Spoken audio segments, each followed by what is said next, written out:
রাজধানীর পল্টন কালভার্ট সড়কের বিজয়নগরে গুলিবিদ্ধ ঢাকা ৮ আসনে সম্ভাব্য স্বতন্ত্র প্রার্থী ও ইনকিলাব মঞ্চের মুখপাত্র শরীফ ওসমান হাদীকে লাইফ সাপোর্টে দেওয়া হয়েছে। ঢাকা মেডিকেল কলেজ হাসপাতালের পরিচালকের দপ্তর থেকে এ তথ্য জানা যায়। আজ শুক্রবার বিকেল ৪টার কিছু পরে ঢাকা মেডিকেলের পরিচালক ব্রিগেডিয়ার জেনারেল মোহাম্মদ আসাদুজ্জামান মিডিয়াকে জানান, হাদীর অবস্থা ক্রিটিক্যাল, তাকে লাইফ সাপোর্টে দেয়া হয়েছে। বুলেটটি তার মাথার ভেতরে রয়েছে। বর্তমানে অপারেশন থিয়েটারে সার্জারি চলছে। আজ বেলা 2:22 নামাজ শেষে যাওয়ার পথে রাজধানীর বিজয়নগরের বক্স কালভার্ট এলাকায় ওসমান হাদীকে গুলি করা হয়। গুরুতর আহত অবস্থায় তাকে ঢাকা মেডিকেল কলেজ হাসপাতালে নেওয়া হয়েছে।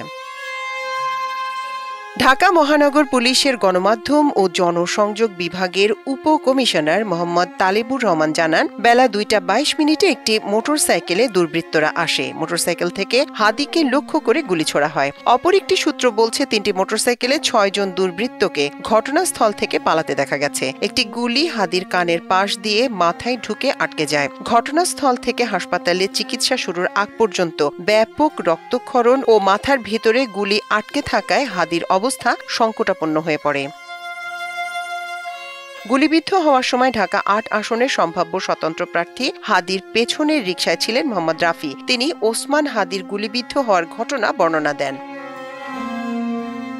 রাফি বলেন, জুমার নামাজ শেষে আমরা হাইকোর্টের দিকে যাচ্ছিলাম, রিকশায় ছিলাম। বিজয়নগরে আসতেই একটা মোটরসাইকেলে করে দুজন এসে হাদী ভাইয়ের উপর গুলি ছুড়ে পালিয়ে যায়। আমি ভাইয়ের পেছনের রিকশায় ছিলাম। এদিকে দুর্বৃত্তদের গুলিতে ওসমান হাদীর গুরুতর আহত হওয়ার ঘটনায় গভীর উদ্বেগ প্রকাশ করেছেন অন্তর্বর্তী সরকারের প্রধান উপদেষ্টা অধ্যাপক মোহাম্মদ ইউনূস।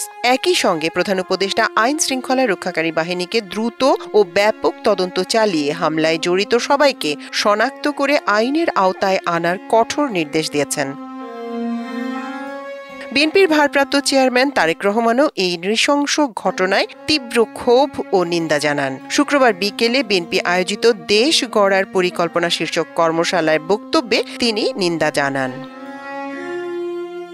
এছাড়া মহাসচিব মির্জা ফখরুল ইসলাম আলমগীর, জামায়াতের আমির ডাক্তার শফিকুর রহমান, এনসিপির হাসনাত আব্দুল্লাহ, তাসনিম জারা, তারেক রহমানের মুখপাত্র মাহাদি আমিন সহ বিভিন্ন রাজনৈতিক দল ও নেতারা হাদীর উপর হামলার নিন্দা জানিয়েছেন। হামলাকারীদের দ্রুত গ্রেপ্তারের দাবিও জানিয়েছেন তারা। ঢাকা ৮ আসনে বিএনপি প্রার্থী মির্জা আব্বাস হাদীর গুলিবিদ্ধ হওয়ার খবর শুনে হাসপাতালে যান। তাকে ইনকিলাব মঞ্চের নেতাদের তোপের মুখে পড়তে হয়। হাদী গুলিবিদ্ধ হওয়ার খবর শুনে হাজার হাজার মানুষ হাসপাতালের সামনে ভিড় জমিয়েছে। বি নেগেটিভ রক্ত দিতেও হাজির হয়েছেন অনেকে। মাল্টিমিডিয়া ডেস্ক, আমার দেশ।